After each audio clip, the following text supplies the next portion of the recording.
Good evening, good morning, hello, and good day. Today we'll be talking about cellular respiration, the basis of life on Earth, more particularly the ETC, but we'll get that in just a minute. Cellular respiration is made of 4 cycles, 1, 2, 3, 4, glycolysis, pyridoxidation, the Krebs cycle, and the ETC, or the electron transfer chain, which is the main focus of this video.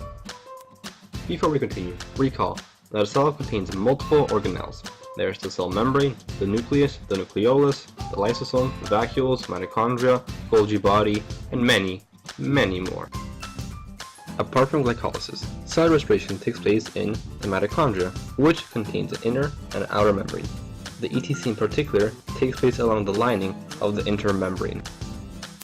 You might be wondering, how can the ETC take place along the lining of the intermembrane? Well, think of it as a conveyor belt, with multiple people working on it at the same time, all trying to achieve the same end product. The ETC can be considered a natural conveyor belt, with 4 workers, or protein complexes, working on it at the same time. NADH passes its electron to complex 1.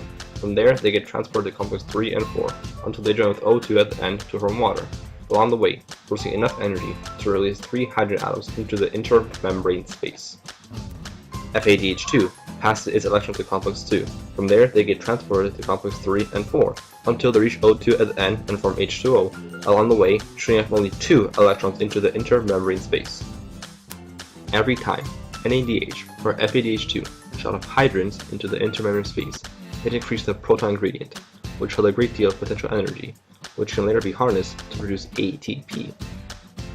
Through the process of chemiosmosis, hydrogen atoms roll through the ATP synthase, turning it, producing enough energy to allow an ATP molecule to merge with the inorganic phosphate, producing ATP molecules.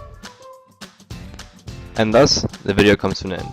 We've learned where the ETC takes place in the mitochondria, how it works like a conveyor system, kind of like in a factory, and how it manages to harness potential energy to produce the well-needed ATP. Thank you for listening, watching, and yay, Liquidwood! Created using Powtoon.